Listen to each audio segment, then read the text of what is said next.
Hello, Audioholics. This is the third take. The third take because he's really fucking inept. You don't want to see how many times I have to retake the fucking Okay, getting into videos. we had to fucking... Okay, the first time we did this... the first time we did this, we had to stop because his software is really fucking stupid, and, like, you know how, like, phones, like, have, like, that little focus square? His fucking computer actually records that. Yeah, so I had to stop it because that would get kind of annoying. Yeah. I think. Anyway, so let's do the intro. Yeah, so what's going on, Audioholics? This is the Audioholics Unite podcast. I am Logan, and this is Demon Baby. I am Demon Daddy. Excuse you, baby. Yeah.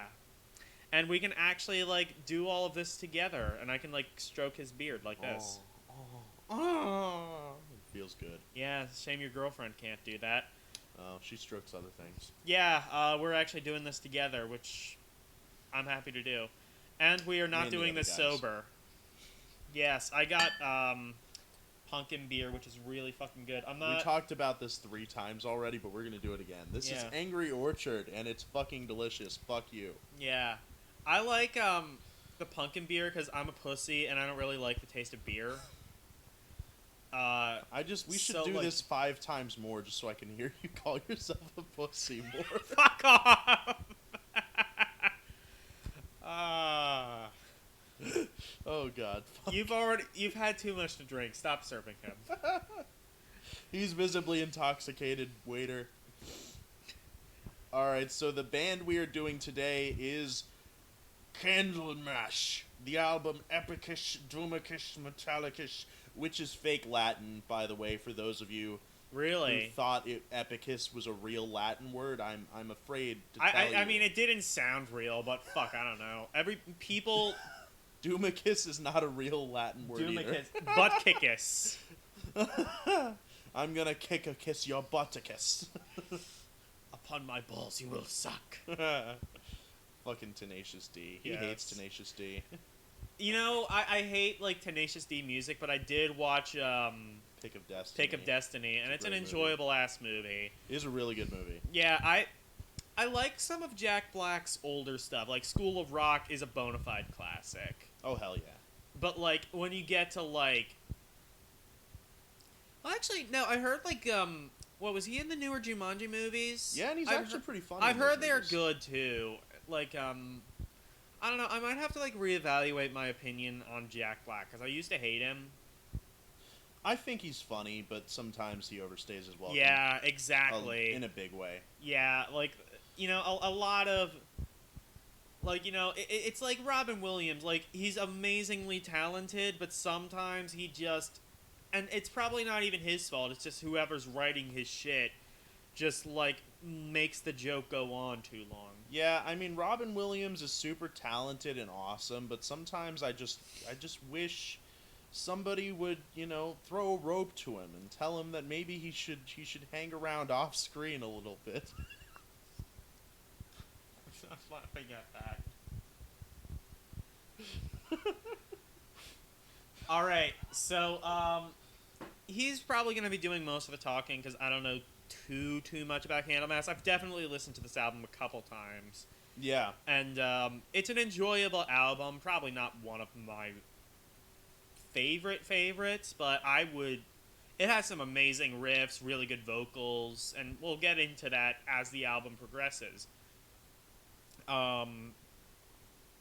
But, you know, it's a good album. So, this was their first album, correct? Yeah, their debut album. It's a really good album. But what people often forget when it comes to this band is that this was never really intended to be an album that the general public consumes. This was just a passion project. Yeah, it was basically just a fun little demo. They were recording it for fun, and they never really thought it would blow up in any significant way. And I guess it really didn't, because they're pretty obscure. Most people don't know who Candlemass is. Unless you're, like, actually in the Doom community or in the metal community. Like, like they're popular, but not like on the same level as like you're never going to hear Solitude played in the background of a fucking car commercial like you might Never. with like War Pigs or Iron Man or something. You might hear it played in the background of an anti-suicide line, though. Yeah. Well, maybe not. Wait, actually no, that's a bad idea. Maybe just Stop a little. serving him. All right, so we're just going to get right into it because we don't have a whole lot of time today. This is going to be Epicus Doomicus Metalicus. As always, the link to this album will be in the description.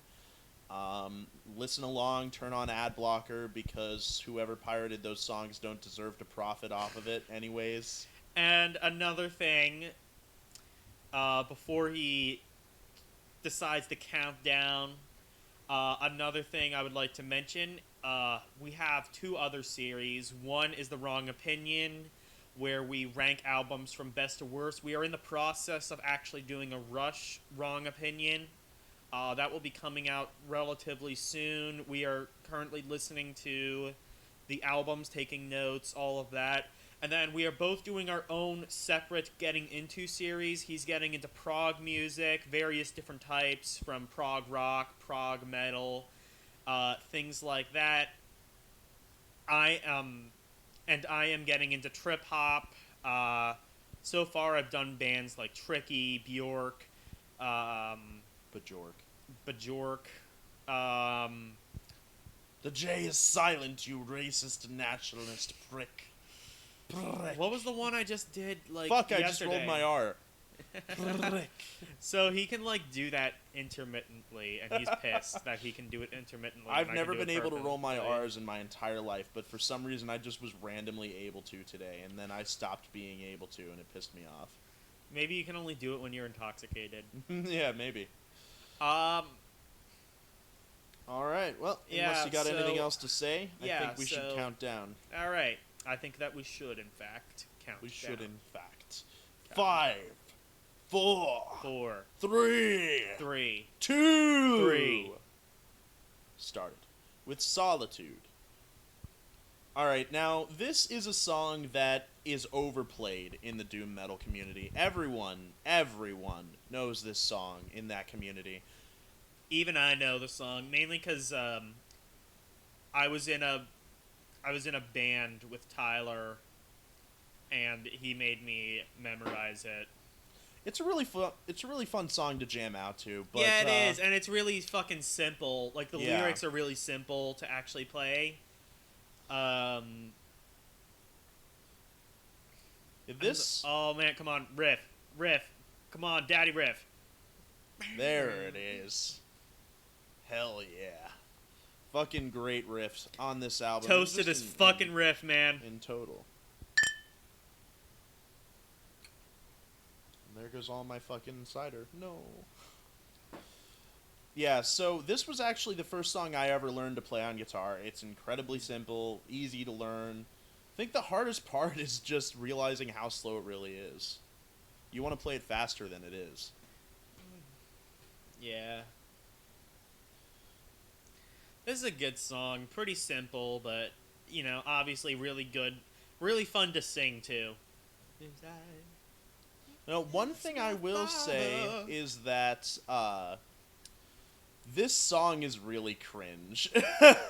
It kind of is, but Death is my century. Well, I mean, it was supposed to just be an instrumental. The lyrics were kind of an afterthought, so I guess that kind of makes sense.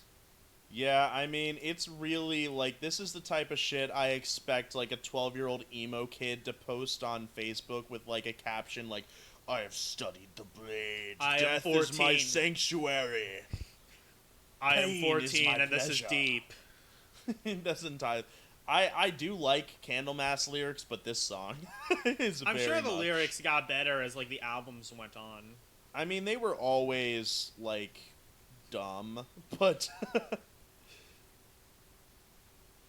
but they do get better than this. Yeah. I mean, like, nobody goes to Candlemass expecting, like, you know, Dream Theater level amazing lyricism, you know what I mean? Or Rush levels of lyricism. I mean, come on. They sing about, like, Net Boy. Net boy, net girl. fuck that song. Like I said, we are in the middle of a wrong opinion on Rush. And we've listened to most of the albums. We have like 2 more left. We're listening to them in chronological order. So if you're Rush fans, you know what those albums are. And like, the thing that I have found is that Rush does not have a bad album. Every single album has at least one redeeming quality. This is a good riff too. Yeah, it's fucking heavy. You know, like, the thing about this album that I will say that keeps it from being something like a perfect album to me is that it is so amateurish. Yeah. I mean, like I said, this was never an album that was intended to be heralded as something that created or popularized the genre. It was just a passion project, basically. And the vocalist didn't even want to do it. His name's Johan Lengtvist. I don't care how you pronounce it. That's how I'm going to pronounce it. And Racist. you know, it reminds, just a little off tangent. Did you know Neil Peart's real pronunciation is Neil Peart? It's Peart. I've heard it pronounced both ways. I don't entirely know which pronunciation is right. The band officially confirmed that it is Peart. It's P with ear in front. It's an ear with P in front of it. Peart. Peart. Got Yeah. it. But my God, people will rip you to shreds if you say Pert. I've said it both ways, probably in videos. Anyway, back to what I was saying. Johan was actually a pop singer. This vocalist was a pop singer. Just listen to this. Singer. Yeah, I could not have imagined the alternate universe where his pop's career took off. Yeah, he basically only did this album as a favor to somebody, and because like one of the members of the band knew somebody in the studio, and somebody in the studio knew Johan, and Johan owed him a favor, and that's the only reason Johan is on this album. And to the point, all of these songs were recorded with one take from Johan. Yeah. One take, that's it. That's all it took. He read the lyrics, and then he just sang them. Because he did not care. And I think that is a detriment to this album, but it also kind of amazes me. I mean, how many takes do you think other bands do with vocals? This is pretty fucking good for one take. Yeah. You know? I have mixed feelings about it. Another thing is that the mix and production on this album is really just trash. Oh, this song, Demon's Gate. We are now on Demon's Gate, and this is one of the better songs on the album, but it is really long. Probably too long. Maybe drags a bit. But yeah, the production is really bad. In fact, the guitars aren't even in tune. Wow. Yeah, like Candlemass has very famously said they don't care about tuning their guitars. They just tune it until it sounds good. Yeah, so the key of these songs is somewhere between E flat and D. fuck you. Somewhere in there. Yeah, fuck you with the D. Okay, I have to go on a fucking side rant because I'm kind of tipsy and I'm gonna do it. Are we gonna talk about the Fear trilogy? No. That's funny though. Oh, I'll have to get into that when we do the wrong opinion. But fuck these marshmallow-tipped headphones. They always fall out of my ear. Why do people keep making them, and why do people keep buying them? Yeah, I mean, I hate them too. You kind of just have to, like, let them sit there and, like, try not to pull on them or they fall out immediately. Yeah, exactly. Like, I don't... This is a good riff, too. But, this is one of my favorite riffs. This is a Phrygian riff. This is the mode that the riff is in. Phrygian. What does that mean? So, there's, like... it's hard to explain, but there's these things called modes, and they all have, like, different sounds. You have Phrygian, you have Dominant Phrygian, you have your Locrian, Mixolydian. Mixolydian is, like, probably the most prominent. Dorian has, like, a really happy sound. The Seinfeld theme is Dorian. Oh. Mixolydian would be like AC/DC sounding stuff. Yeah, that cleared everything up. Phrygian is like very Eastern sounding. Oh. It's really hard to explain. Yeah, this what a does mode kind of is. sound like Middle Eastern sounding. Yeah, that's the Phrygian to it. Yeah. But yeah, anyway, it's just music theory shit. What were you saying about your rant? Oh, I was just saying, like, I don't really have any, like, in-ear headphones anymore. But when I did, I always, and fucking audiophiles, feel free to come after me. I would come after me, too. The only headphones I've ever enjoyed are the ones that come free with the fucking iPhone. Seriously? Yeah, because they are the only ones that fit in my ear properly, and they sound fairly decent for something that comes free with a phone. Well, you know, most of the plug-in headphones come with like different gels so that you can pick one that fits. Yeah, but none of them fit for me. Have you tried all of them? Usually they come with like 2. Wow. Like 2 sets, I mean. I mean, most of the headphones I've had came with like an entire bag of them. I haven't had any such luck. I have actually. I did get a pair of wireless headphones at one point, and they came with and this actually wasn't too bad. They were like the marshmallow tips, but they had like a little clip that like went around your ears, sort of like glasses, and it was meant for like if you work out, so like they don't fall out of your ear. Yeah. And that wasn't too bad, but I still much prefer, like, the ear pods, because, like, they are perfectly shaped to, maybe not everybody's ear, because I have heard stories of, like, people where they just do not fit at all.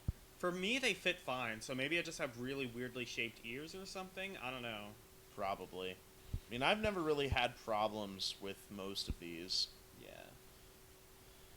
Yeah, so this is like a really cool bass section in this song. I dig it. I really like this song. What'd you say it was called again? Demon's Gate. Yeah, I really like it. And this is what I'm talking about. Like, this album, everybody knows Solitude, but nobody gives the rest of the album a fair shot. Yeah. They're like, oh, Solitude, I've heard it 100 times, it sucks. Okay, what about Crystal Ball? What about A Sorcerer's Pledge? I've listened to this album like 2 or 3 times, and I don't remember most of it. Yeah. I don't even know why that is. I mean, you're not really a huge fan of doom metal. Yeah, I mean, like, it is something I need to get into more. Maybe in the future I will do a getting into doom metal, but like, that could be fun. Yeah, right now I'm doing trip hop. I'm thinking of maybe getting into reggae, but that's not a definite thing yet. Because I've listened to, like, the Bob Marleys and, you know, if you want to call it that, UB40. But, you know, I haven't, unfortunately, listened to a lot of reggae. And I would like to know, like, I haven't listened to, like, even, like, TLC or anything like, or, I'm sorry, TLC, THC. I haven't listened to that either, so I basically, long story short, is I need to get into, like, some actual reggae. I've never really been huge on reggae. I like reggae-influenced music, but I don't like reggae itself. Yeah. It's kind of like a similar argument I've always heard from like people. I've heard a lot of people say things like, I like symphonic music, but I don't like purely symphonic music. And what they mean is, like, I like symphonic elements in music, like pop or rock or hip-hop. Think Gangsta's Paradise. That has a lot of symphonic elements. Think, like, you know, and not even necessarily symphonic metal bands like Nightwish, but even bands like Metallica use symphonic elements in songs like For Whom the Bell Tolls. With, like, the, you know, anyway. You were saying?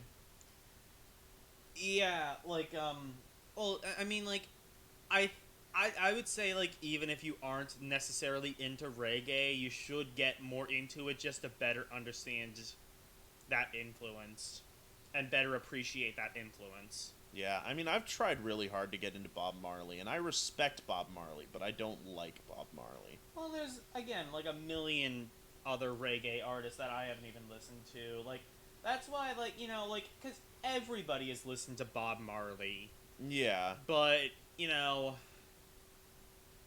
if you want to really kind of understand. I actually used to date a girl from the Cayman Islands, and she kind of introduced me to, like, different kinds of, like, how reggae has evolved over the past 40 or 50 years. And it's kind of gotten infused in recent years with sort of, like kind of hip-hop and sort of dance pop and things like that.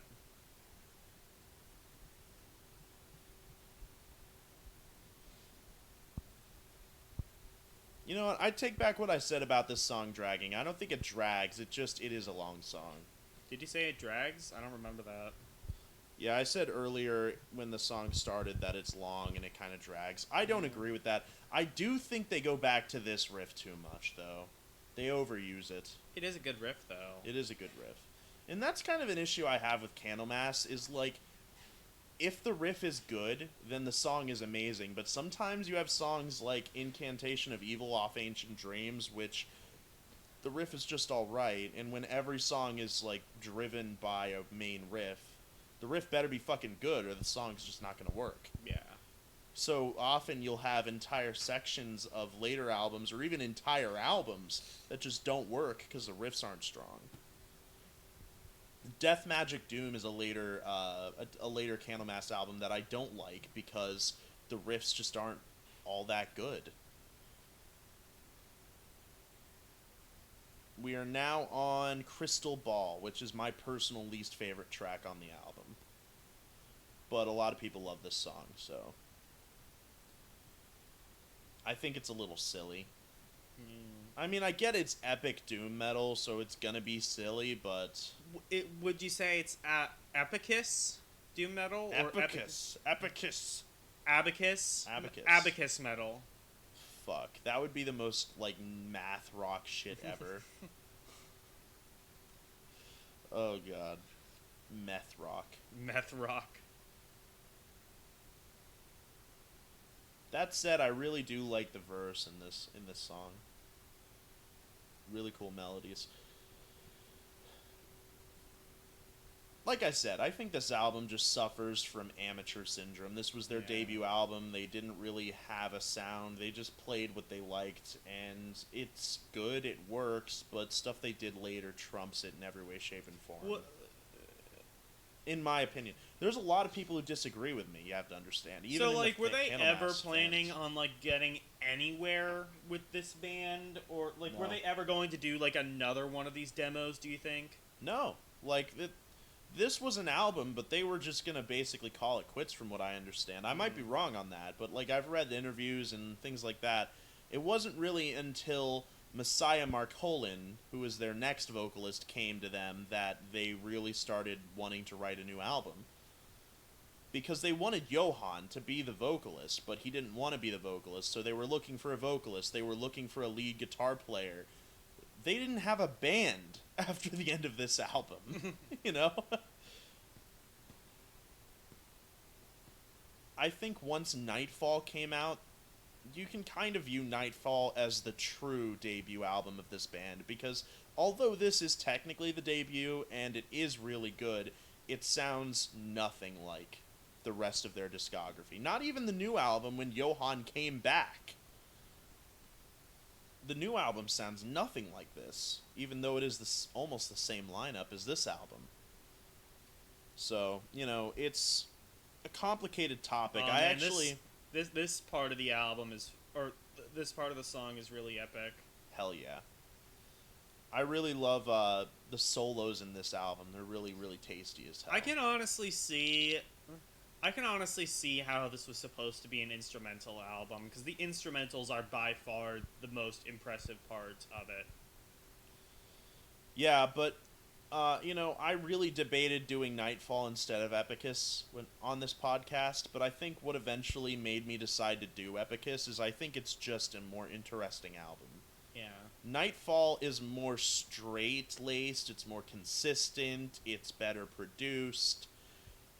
We might get to Nightfall at some point. Yeah, I mean, I'd say it's almost a better album in every way, shape, and form, but I mean, I wouldn't have been able to talk about any of this stuff if I'd gone to Nightfall first, so it's just so much more interesting, this album. And I would have had to make up a different excuse to drink. Lightning in a bottle is what I would call it. Yeah. Not that the band hasn't made fantastic albums after this.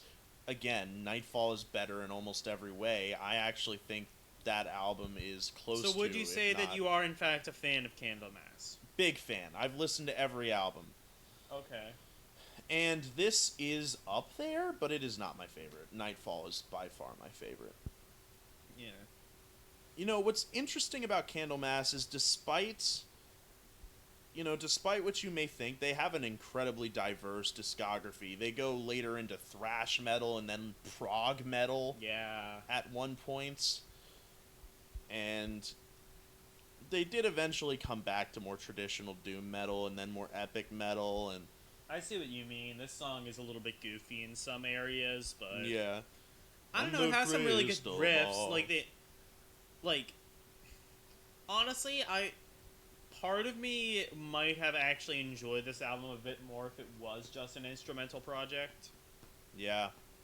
I do love the vocals. Me too, but like the instruments are where this album really shines. I'd say that's pretty much true of every Candlemass record, but the thing that makes Nightfall shine is Messiah Marcolin's vocals are just, love it or hate it, he is the most unique vocalist I can think of off the top of my head. I mean, he is basically an opera singer. I mean, you've heard him before. Yeah. Like, the dude's insane. He is. Some people really hate his style, and to those people, I don't blame you. But, and by the way, I was really this is mixed. Supposed to be more like this. Yeah. I hate these headphones. You get to see me do this every fucking 10 seconds because I hate marshmallow tips. I mean, the only alternative would have been to stretch one of the headphones the whole time. Just wouldn't have worked. Or we could have been like this, headphone over here, headphone over here. Come on. Hello, everybody. This is Logan Diener. Night. Oh, guys, Blackstone Wielder. Worst song ever. I love this song. It's not my favorite on the album, but it is third place. This is the most underrated song on the album, put it that way. Oh man, listen to this riff. Nobody talks about this song. You just wait. It gets better. There's just a groove to this song that you don't find anywhere else, even in the band's entire discography, not just on this album.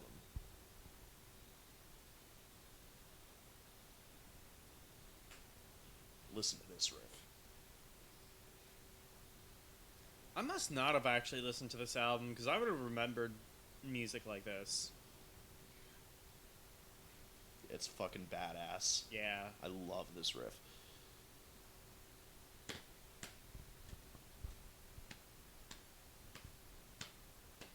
Now listen to this groove, man. Man.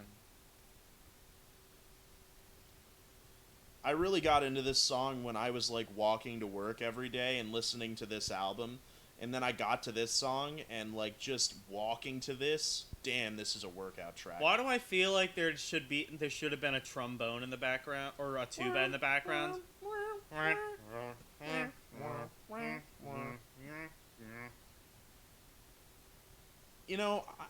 I would really love to hear a King Crimson album or something like that with doom metal tendencies. That would be fucking amazing. I mean, how many people have fucking covered 21st Century Schizoid Man? Probably a lot of people, but just imagine doom metal with that kind of feel to it. I wonder if there is a band out there that's done it. Probably at some point. I mean, I did say this band gets a little proggy later in the discography, which is true. Actually, Ozzy Osbourne did a cover of 21st Century Schizoid Man. He did? Yeah, on the Undercovers album. That was probably terrible. I kind of liked it. It wasn't as good as the original, but... I mean, I like Ozzy, but... Especially he's towards Ozzy. the end. Well... No, I take that back. The newest album was really fucking good. Ozzy's right there. There's our Ozzy. Little Oz, bro. Wazzy. Wazzy Fozzy. I'm stroking his hair. No. He's over here. He's right there. There you go. You got him. You got your hand on it. There, Ozzy. Poor Fozzy. Fozzy Fosborn. Waka Also, Waka. listen to this like solo section. It's not a solo, but like an instrumental break. Really melodic guitar riff.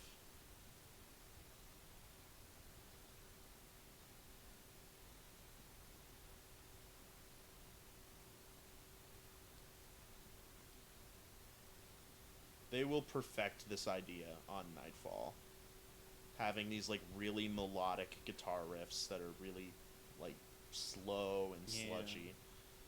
Samaritan is a big one. Mourner's Lament. We're talking about Nightfall now. Yeah. It's just, Wrong it's- album. Wrong album. Wrong album. Oh shit. Yeah, I really like this album. I'm gonna have to listen to it again with headphones that aren't awful.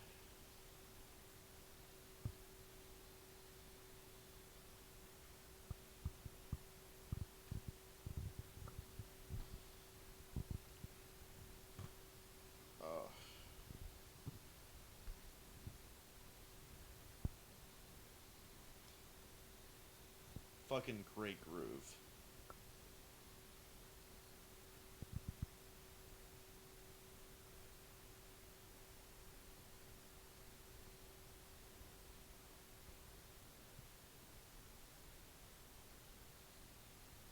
I hate everything about these headphones.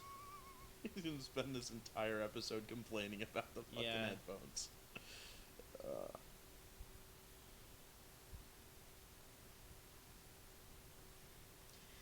What about the story about how they fucking got Messiah? That was insane.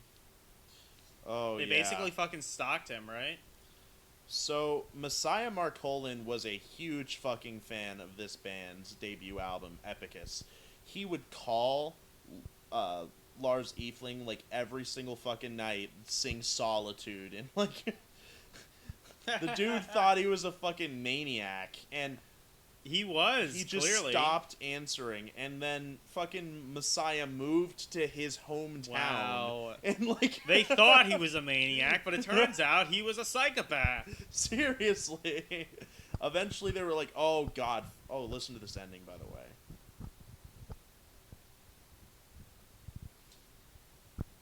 Yes. Anyway, eventually they were just like, okay, fucking fine. We will audition you. Jesus Christ. And they had just totally expected him to be terrible. And then he auditioned, and they jammed with him, and they were like, wow, we should have, like... Wow, you're pretty good, bro. You good. Pretty good. So that's how that happened. Messiah's a fucking maniac. You do that today, you go to jail. But... Which is probably a good thing, but...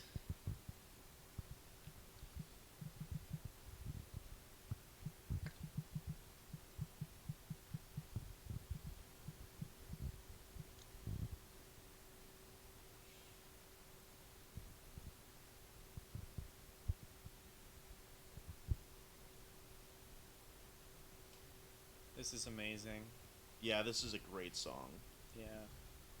Fucking totally underrated. And this is what I'm talking about. Everyone goes on about Solitude. The other songs are so good too. I think Solitude is the most overrated song in their discography. It is a It's good not a song, bad but song, it's but overrated. like, I don't know. I think it probably. I think it just failed its purpose of being a gateway drug. We are now on Under the Oak.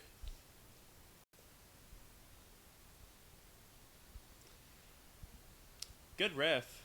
Fucking great riff. Dude, this song is my favorite song on the album by far.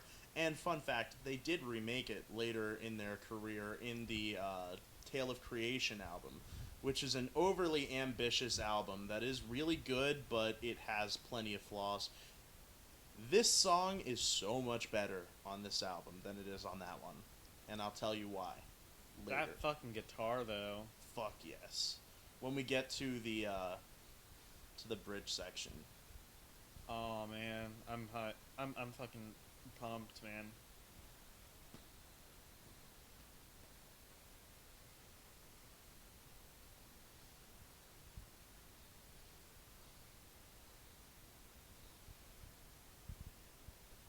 Truly, Candlemass is my favorite band. Not because I think they've made the best music of all time or their albums are perfect 10 out of 10. You know, I just really fucking love listening to them. They make me headbang. They make Yeah. It's the whole reason you listen to metal. I don't know if I really like the whole like grovelly vocals on this song, but I don't know. I think it would have sounded better if it was just clean. That's just my opinion. I don't really like that. I don't think that really works. Oh, this is really laggy all of a sudden. Okay, there we go. That's better. I actually think that the vocals work really well on this track, but particularly later in the bridge, you'll see what I mean. Like, that fucking bridge gives me straight chills every time I hear it. Also, this chorus is cheesy as hell, but I love it.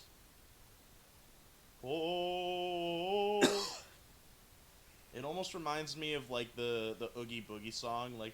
Ooh! Oh my god. Have I... Tyler, do you remember if I've ever gone on my fucking Tim Burton rant on this podcast? I don't think you have. You have should. I really not gone on my... I hate Tim Burton. He hates Tim Burton with a passion. I really hate Tim Burton. I hate Nightmare Before Christmas. I hate what he fucking did to Willy Wonka and the fucking Chocolate Factory. I hate what he did. Like, Sweeney Todd, it has some good music, but overall it's kind of overrated. It's okay. It's okay. I hate what he did to Alice in Wonderland, one of my favorite fucking movies of all time. Oh. Dumbo, I mean, the actual movie itself was okay, but the fact that they shot the entire thing at 60 frames a second quite literally made me sick. I really hated that Well, movie. not literally, but like... Okay, pause rant, listen to bridge. Okay.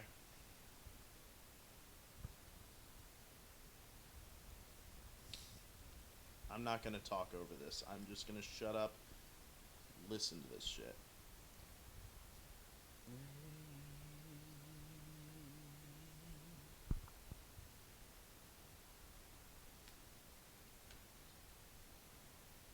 We're just gonna have like a shit ton of silence.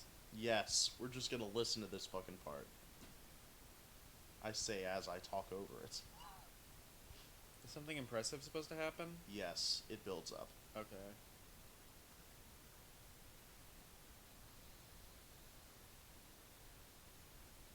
Listen to those drum fills.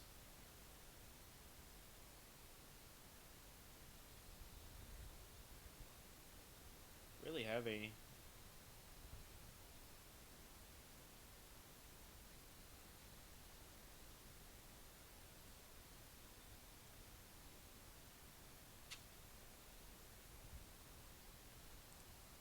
Here it comes, my favorite part. I'm so hyped. Worst part ever.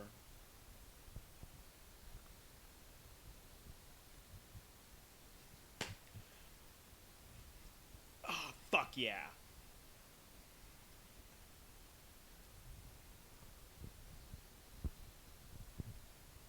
Fucking love how it builds up to that scream, and now just wait for this next part. Now that you got chills all down your fucking spine. That's offensive to people who can't feel their spine. It's offensive to people without a spine. Exactly. Or snakes. Well, everything's offensive to them. Everything's offensive to people without a spine, without a backbone.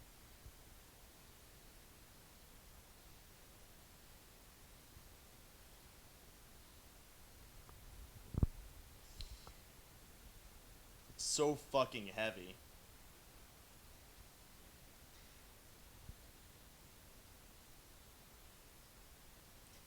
So, controversial opinion, but this rando fucking session singer is better than Messiah, in my opinion. I understand that Messiah has merit. He's just not really my thing. This is. Yeah, and it's too bad that when he comes back later, he just sounds completely different. Yeah. I kind of prefer him. I think that his voice has aged like fine wine over the years, but I can definitely understand his voice has gotten so much more dirty and grovelly and like I think what did you compare it to, like an old man with like lung diseases singing? Did I compare it to that? I don't Yeah. fucking remember. Yeah, when you listen to it, I think you said something along the lines of that. And I was like, yeah, I understand that, but I love it anyway. Yeah, that fucking... And Messiah later, when he covers it, he doesn't... Despite having a voice that can go even higher than this guy's voice, he doesn't even do that. He's like, I cried for the ones I have lost. He doesn't even do the scream. Probably would have What was pissed the off point? it probably would have pissed off the diehard fans if he would have done that. Oh, ruined the entire song for me, man.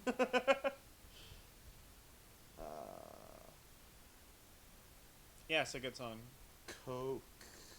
We're having a fucking bonfire tonight. Nice. My girlfriend's hitting me up asking what I want her to grab from Giant so we can do mixed drinks.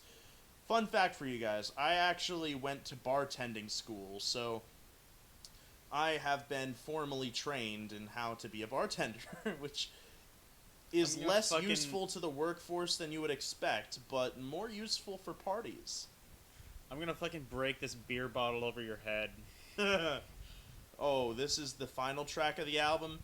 This is Candlemass's Stairway to Heaven, but better in like every way, shape, and form. Fuck you. Anyway.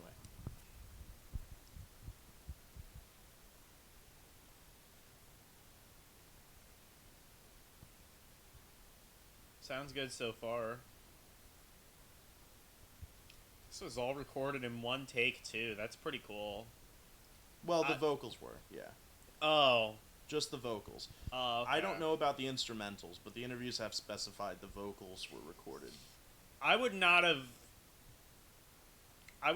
guessed that if you hadn't told me. It all sounds... I mean, aside from, like, kind of the weaker production, this is a really fucking solid album. Yeah.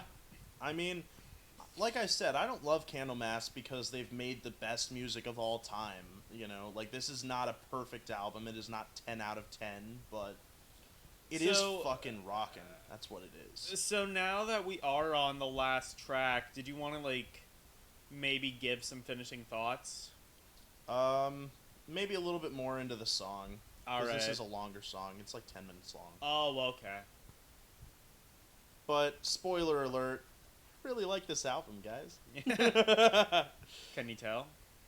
You know, it's actually 8 minutes and 12 seconds long, so 2 minutes off. You know, this might be a good point in time to talk about my history with Candlemass. Yeah. So, I am a diehard Black Sabbath fan. I don't get this misconstrued. I do not like the album Die Hard, but... or is it Die Young? I think it's Die Young. It's Heaven and Hell. No, the album. That's like Die Young or something like that. I fucking hate that album. Never Say Die, you mean? Yes! Fuck that album. Anyway. It's so unmemorable I don't even remember the name. Oh, it's fucking... It's fucking, the one with, like, Bill Ward singing at the end. Yeah, it's terrible. Yeah. Oh, man, that fucking riff. Yeah, I told you it revs up.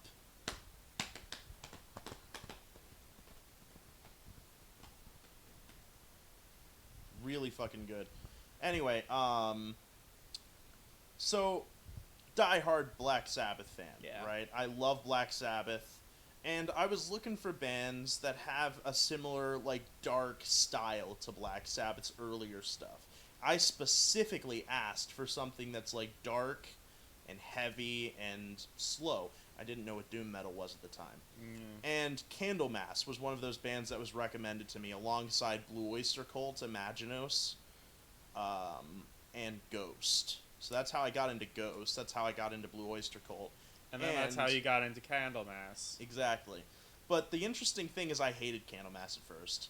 Yeah. I listened to this album and I was like, oh, well, it's alright. Then I listened to it again, and then again, and then again, and then I realized I fucking loved it. Yeah, that's kind of been my opinion on Candlemass as well. They're a band that I know that I should love, and I probably will love one day. But you kind of have to, like, sit with them a little bit. You know what I mean? Like, their sound is kind of unique. They're sort of like technical doom metal, and especially their later shit. And, like, later shit as in, like, after this album with, like, Messiah. But I guarantee you I will wake up one day and worship the ground the Candlemass walks on. I fucking hope so. Yeah. I do like some other doom metal bands, though. Saint Vitus is one that I really like. You know, it's ironic, because I never really dug Saint Vitus. Witchfinder General, we are definitely doing on the podcast at one point. We are going to... In fact, you know what? We are going to do that on the podcast soon, because we both love Witchfinder General, especially Death Penalty. Yeah, that's a fucking great album. You know, there is one flaw with Witchfinder General. I mean, they have really shitty production, too. Well, yeah, I was gonna say their guitar player isn't all that great. Yeah. I do love their riffs, but the solos and lead work is really spotty. Yeah. The solo in the song Death Penalty is garbage. The song is really good, but the solo is bad. You want to know how I found out about Witchfinder General? You might know Tyler, but the Angry Video Game Nerd, he's referenced Witchfinder General a couple times as, like, this really obscure band that's, like, something that you really need to get into, even though they're super obscure. And I was like, okay, fine, I've watched enough Angry Video Game Nerd, you've mentioned Witchfinder General 10,000 times. I will fucking listen to Witchfinder General. I finally did it, and I'm like, oh my god, I'm blown away by this. Yeah, and what's a shame is that they are so obscure. Yeah, they only released, technically, 3 albums, I think. Yeah. Like, 2 in the 80s, and then 1 about 12 years ago. And honestly, the newer album, though not as good, is still really, really solid. I would say Death Penalty blows all of them out of the water. I don't even care as much. I've listened to Death Penalty so many fucking times. I have it on vinyl. I think I've listened to the second album maybe... I don't even remember what it's called. I've listened to it like maybe 1 or 2 times. I actually do have a single of it. A friend of Tyler's gave it to me. And then I listened to the 2008 album once because it's not even on Spotify. And I agree with Tyler that it doesn't hold a candle to classic Witchfinder General, but it is still pretty good.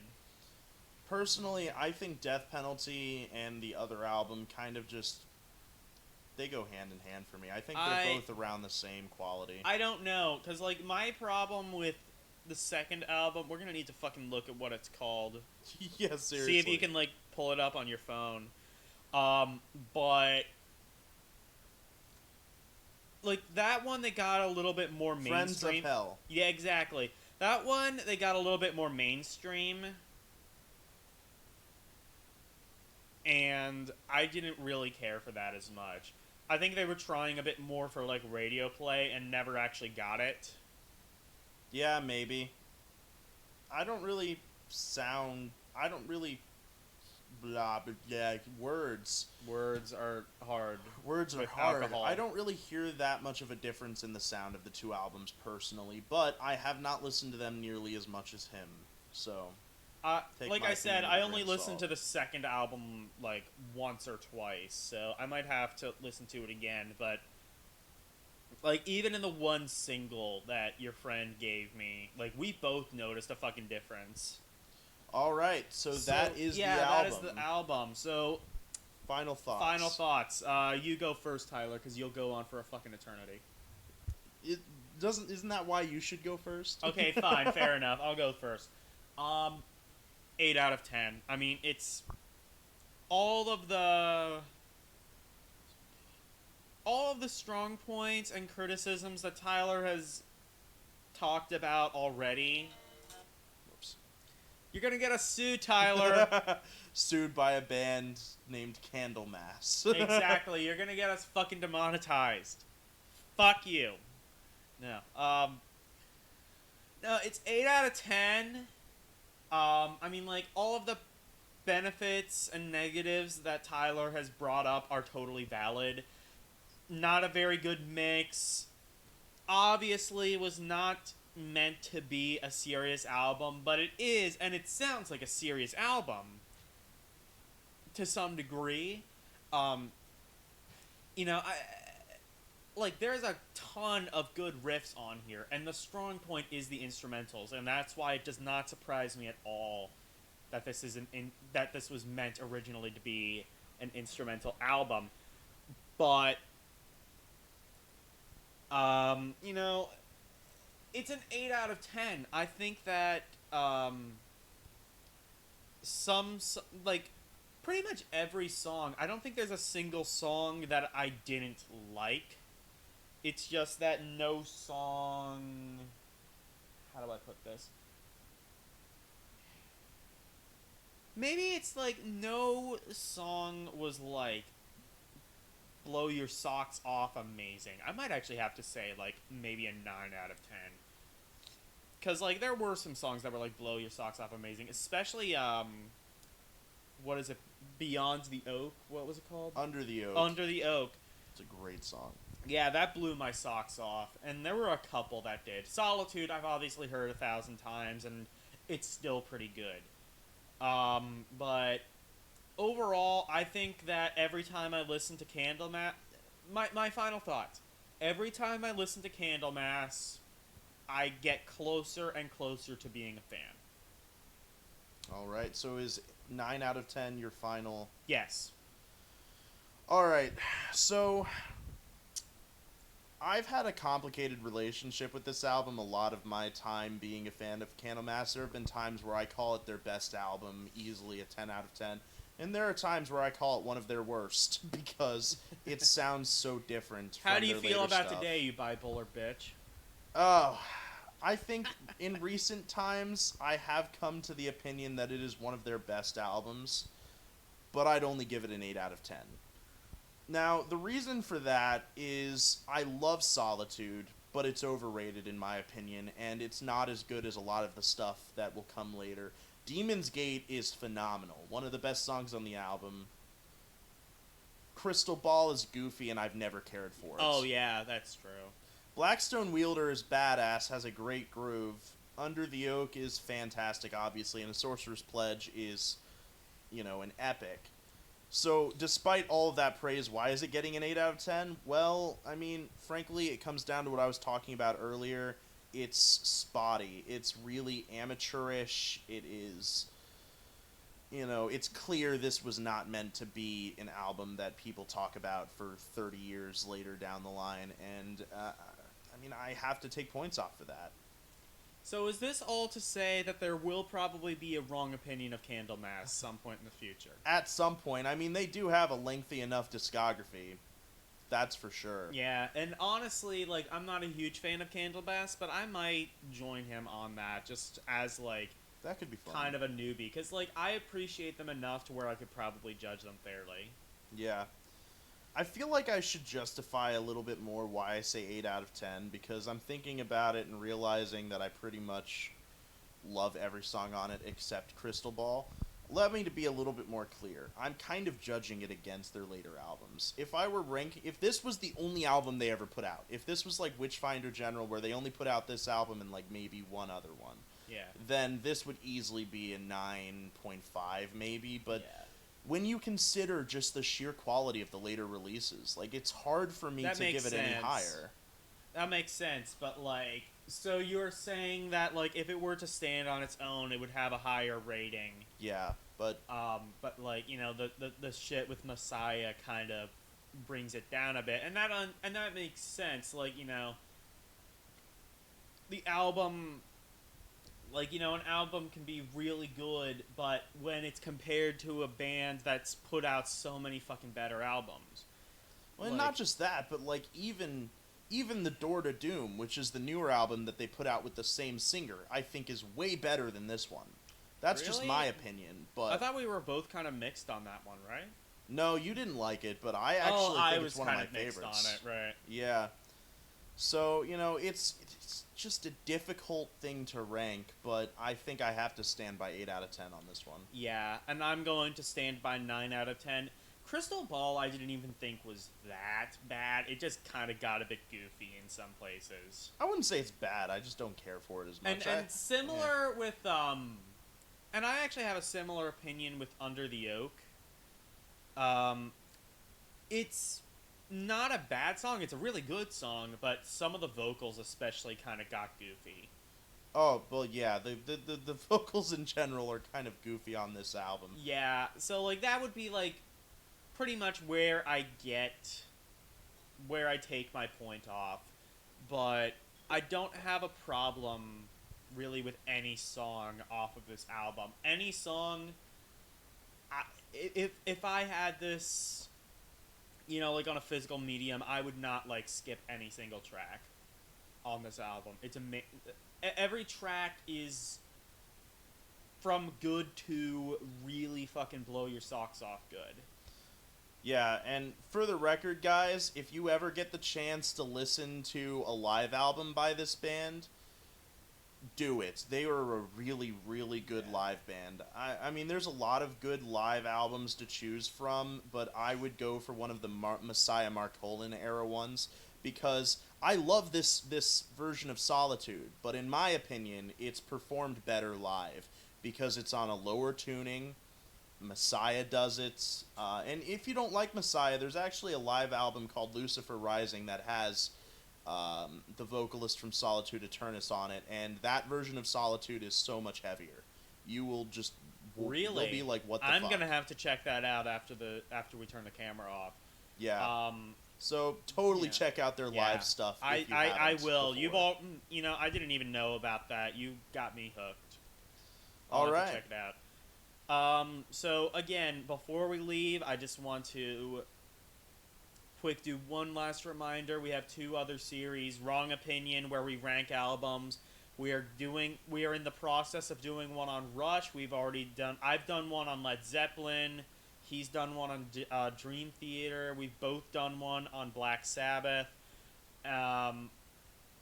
You know, and, you know, maybe sometime down the line we might do one on Candlemass. Maybe not. It's not really confirmed. And then, second of all, we both have our own getting into series. I'm getting into trip hop. I've gotten into bands like Tricky and Bjork. He's getting into prog music. So far, he's gotten into bands like Gentle Giant, King Crimson, and what was the other one? Dream Theater. Yes. Yeah, and I'm working on Camel now. And probably by the time this is up, Camel will be... I imagine Camel will be out by the time. Yeah, probably a few episodes will be, because we have a bit of backlog. Yeah. Alright, so that's all I really have to say. Yeah, it's been fun. It's been a blast and a half, ladies and gentlemen. Alright, and that is the Audioholics Unite podcast signing off. Once more, I am Tyler, and this is Demon Baby. Peace.